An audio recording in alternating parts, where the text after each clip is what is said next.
Good morning, and welcome back to Supernaturalist, where we don't just recap supernatural, we dig into the creatures, legends, monsters, spirits, and demonic forces hiding beneath the surface. And today we've reached one of the biggest supernatural turning points in the entire series. Season 2, Episode 22, All Hell Breaks Loose, Part 2.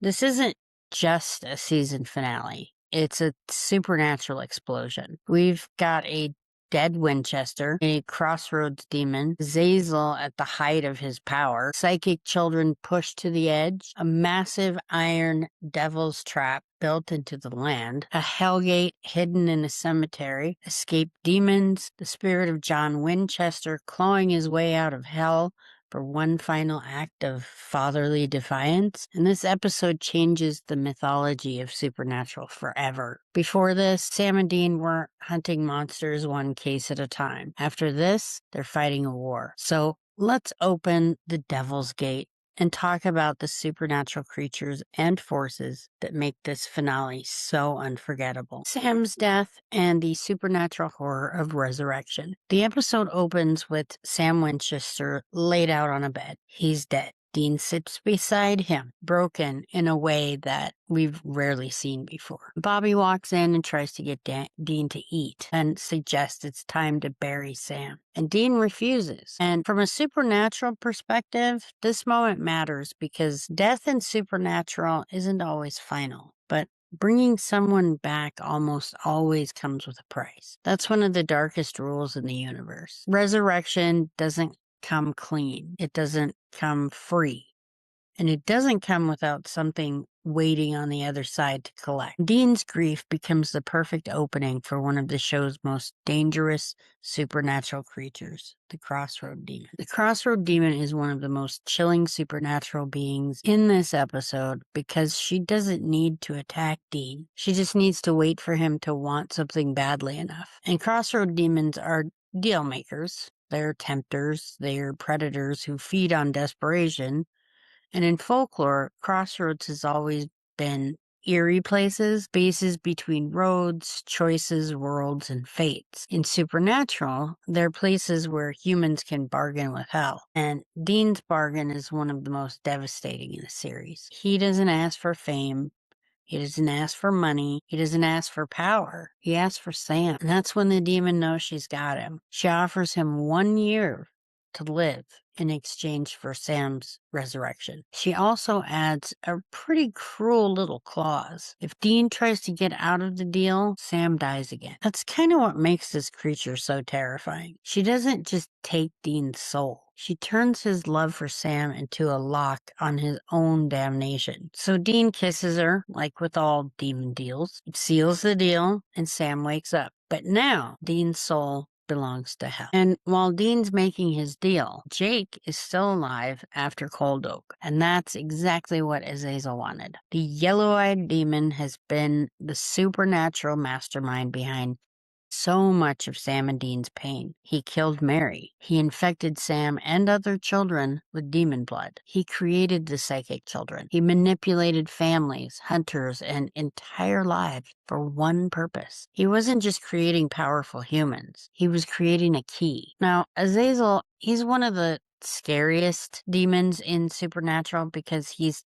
patient. He doesn't just show up and destroy things. He plants trauma. He builds destinies. He twists people from infancy and waits years patiently for his plan to ripen. Jake thinks he survived Cold Oak, but really he's been selected. Azazel calls him the last man standing, like the whole massacre was a competition. And in a way it was. The psychic children weren't just gifted. They were being tested. The psychic children are one of the most disturbing supernatural concepts in the first 2 seasons. They're human, but they've been changed by demon blood. That's true for Sam as well. And that means they're living hybrids of human vulnerability and demonic influence. They've got abilities like visions, telekinesis, mind control, super strength, and other powers that seem to grow stronger when they give in to the darkness behind them. Sam's abilities have always frightened him because he doesn't know where they end or even what they mean.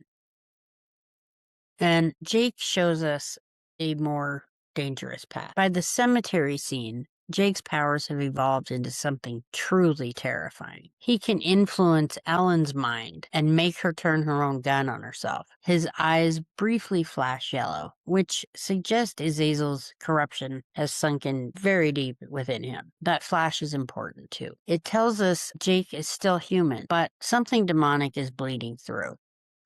The psychic children aren't demons, but they've been touched by one. And that makes them some of the most tragic supernatural figures in the episode. And once Sam is back, like truly back, on the mend, the brothers go to Bobby's, where the supernatural investigation takes center stage. Bobby's tracking demonic omens, and they've spiked around one specific area in southern Wyoming. But there's a strange dead zone in the middle. One place that seems untouched. And that's a huge cue. Demons are gathering around something they can't enter. Then Ellen arrives with a map that Ash had found before the roadhouse burned down. And this is where the episode's mythology becomes kind of epic. The map shows old frontier churches built by Samuel Colt. When Bobby connects the churches using the private railway system, they form a massive devil's trap. Not a symbol painted on a ceiling, not a small trap under a rug. A giant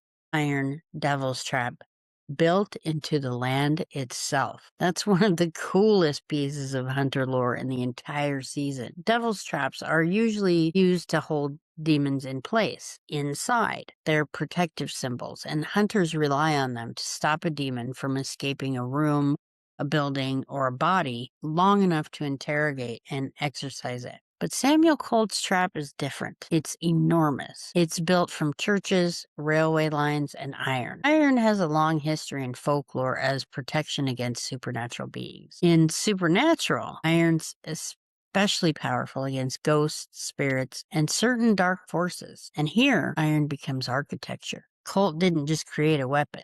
He helped create a supernatural prison system. And at the center of the trap sits an old cowboy cemetery with a crypt hiding something hell desperately wants open, a hellgate. Now, the hellgate is one of the most important supernatural forces in this finale. It's not exactly a creature, but it behaves like a monstrous wound in the world. It's a doorway between earth and hell. And once it's opened, everything changes. The Hellgate's been sealed inside the giant devil's trap, which means somebody, likely Colt and others connected to him, knew this place was dangerous enough to build an entire supernatural barrier around it. That's chilling. This isn't just a hidden crypt. It's the lock on hell itself. And what I kind of find strange is there's another door to hell, but we'll find out about that later. And Azazel can't enter the trap because he's a full-blooded demon. That's why he needs Jake. Jake's human enough to cross the barrier, but corrupted enough to serve Azazel's purpose. Jake becomes the key. The Colt becomes the lockpick. Interesting. And once the crypt opens, hell spills out. Now, Sam, Dean, Bobby, and Ellen are there to try to stop him, but it's too late. Jake is one of the most tragic supernatural players in the episode because he's not born evil. Neither was Sam, neither was Ava, neither was Andy. He's manipulated. Azazel threatens his family, tempts him with power, and convinces him that opening the crypt will give him a better life. Jake's abilities are real, but so is his fear. And that's how demons work. They rarely need to invent evil. They just find fear, grief, ambition, guilt, or even love, and they twist it. And by the time Jake reaches the cemetery, he's dangerous enough to control minds and bold enough to open gates. When he sees Sam alive, he's visibly shaken. He knows Sam died. He says he cut through Sam's spinal cord. And that one line tells Sam truth before Dean ever admits it. Something supernatural brought Sam back. And he knows Dean's the kind of brother who'd pay any price. The cemetery scene brings all the supernatural threads together. Jake reaches the crypt. Sam, Dean, Bobby, and Ellen confront him. The Colt goes into the lock, and the Hellgate begins to open. Then Sam shoots Jake repeatedly. And this moment's kind of disturbing because it doesn't feel like a clean hunter kill. It feels cold. It feels personal. It feels like something in Sam might have shifted a little, and Azazel notices this. Later, he taunts Dean with it, suggesting that maybe the Sam who came back isn't quite the same Sam Dean let lost. That's one of the creepiest supernatural questions in the episode. Did the deal only bring Sam back, or did it bring something back wrong? Did it bring Sam back wrong? This episode doesn't answer that fully. It lets the question hang there like smoke, and that's what makes it so effective. When the Hellgate opens, demons swarm out. I mean, this is the episode's biggest supernatural consequence. Azazel's death matters, but the gate opening matters more. Because now it's not just one demon hiding behind long-term plans. It's an army of demons. Escaped demons mean more possessions, more deals, more violence, more corruption, and more supernatural chaos across the country. This changes the structure of the show. The boys aren't just chasing ghosts, vengeful spirits, shapeshifters, vampires, and just plain old monsters anymore. Now they're facing organized domestic warfare. Bobby says it best. The war's just begun. And he's right. At this point, Azazel appears in the cemetery and shows exactly why he's been such a terrifying villain. He can pin Dean against a headstone with a thought. He can throw Sam against a tree. He can take the colt without ever touching it. He knows about Dean's deal. He knows Sam was resurrected, and he knows how to hurt Dean emotionally before killing him physically. Then he tells Dean something awful. Demons can't resurrect someone unless a deal's been made. That confirms what Dean has done, and Sam finally realizes it. It also shows how bureaucratic and transactional hell is in the universe. And later, we'll find out who's behind all that. Even miracles have paperwork. Even resurrection has rules. Azazel's about to kill Dean when the supernatural surprise of the episode appears. John Winchester's spirit. John's return is one of the most emotional supernatural moments in the finale. Nobody says a word, but there's tears in their eyes. And he doesn't come back as a living man. He comes back as a spirit. Because the Hellgate's open, John's soul gets out long enough to help his sons. He grabs Azazel from behind and pulls the demon's true form partially out of his host. That image is huge, and it shows us the terrifying reality of possession. The human body's only the shell. The demon underneath is something older, darker, and inhumane. John can't defeat Azazel alone, but he gives Dean an opening he needs. Dean gets the colt, Azazel sees it, and for the first time, the yellow-eyed demon looks afraid. Dean shoots him in the heart, and Azazel dies. After everything, Mary's death, John's obsession, Sam's infection, the psychic children, Coldo, the roadhouse, all of it, Dean finally kills the demon who shattered his family. Then John's spirits touches Dean's shoulder. He nods to Sam and disappears into light. It kind of feels like a release. His unfinished business is done. Now, the colt is another major supernatural object in this episode. It's not just a gun, and we know that already. It's a legendary weapon built by Samuel Colt, capable of killing almost anything. Zazel knows what it is. He fears it because it can only kill so many supernatural creatures, even when he's afraid of it, but he pretends he isn't. That's what makes the cemetery scene so satisfying. Azazel spends the episode manipulating everyone into position. He uses Jake, the colt, the railway trap, the Hellgate, and Dean's grief. But in the end, the weapon he put into play becomes the weapon that kills him. The Colt's mythology turns the final shot into more than revenge. It's hunter history answering demon history. And one of the reasons this finale works so well is that every supernatural victory comes with a supernatural cost. Sam's alive, but Dean's soul is sold. Azazel's dead, but the gate is opened. John's free, but only after suffering in hell. Jake is stopped, but the demons escaped. The colt kills the big bad, but the war's only beginning. And that's what Supernatural does so well. It doesn't let magic be easy. Every spell, deal, resurrection, possession, and victory leaves a scar. And I want to point out something real quick before I move on. That later in subsequent seasons, Sam is blamed for opening the Hellgate. And based on this episode, it was Jake who did it.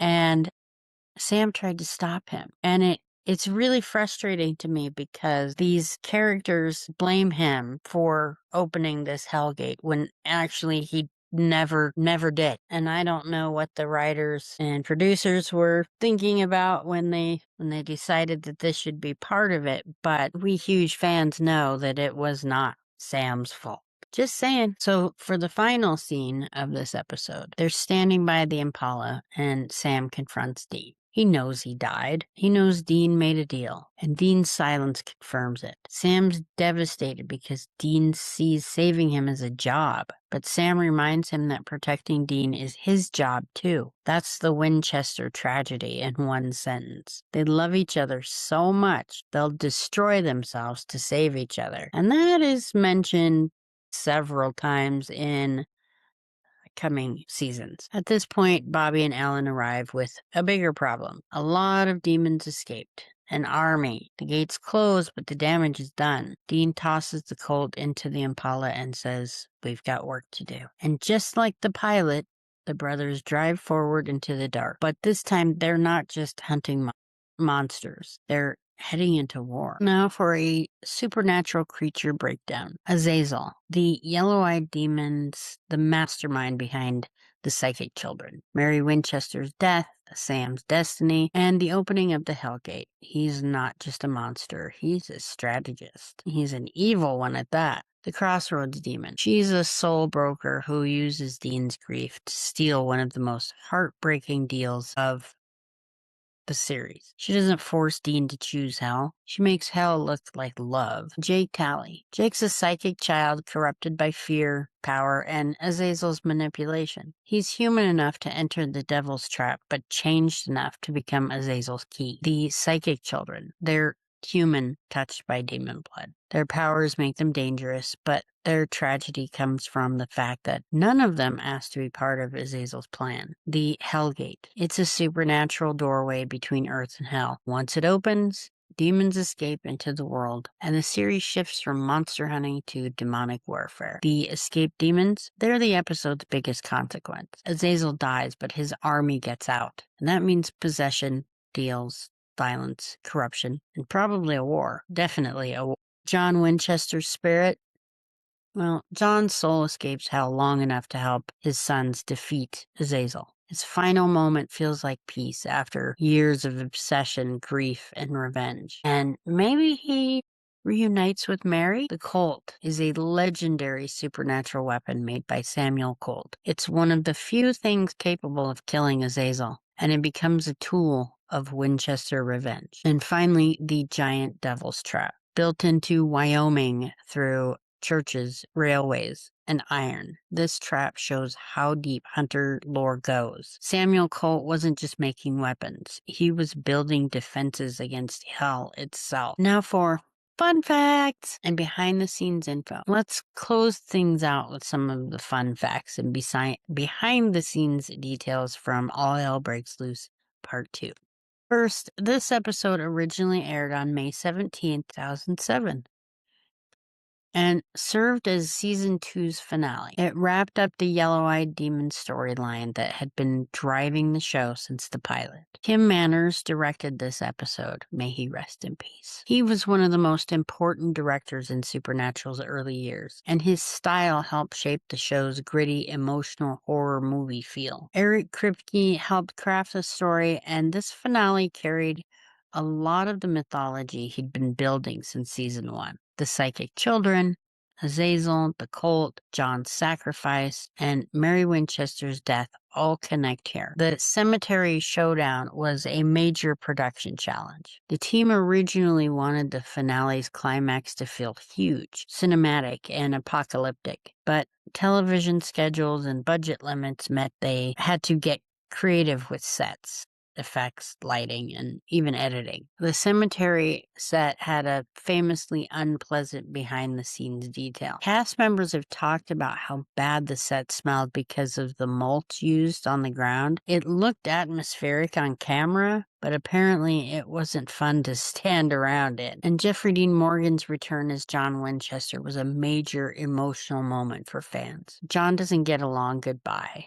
but his silent return gives Dean and Sam something they rarely get: closure. And the cult's importance in the episode cannot be overstated. It's not just a prop weapon, it's one of the central natural artifacts of the early series. It connects the Winchesters to Samuel Colt's larger hunter mythology. The episode also helps establish the finale tradition of using Carry On Wayward Son by Kansas, the unofficial official song of Supernatural. And this song became deeply tied to Supernatural's identity, especially during season recaps and finales. Jake's yellow-eyed flash is one of the creepiest small details of the episode. It suggests that Azazel's influence doesn't just give powers, it changes people, especially when they surrender to what's inside them. The Devil's Trap made from railway lines is one of the most creative pieces of lore in early seasons. It expands the idea of hunter protection from symbols and weapons into something almost architectural. It shows us hunters have been fighting hell on a much larger scale than Sam and Dean even realized. And Azazel's death feels like an ending, but it's actually really a beginning. Killing him gives the Winchesters revenge, but opening that hell gate unleashes a much bigger problem. And that's why the finale works so well. It closes one door and opens a much darker one. And in closing, all hells break loose. Part 2.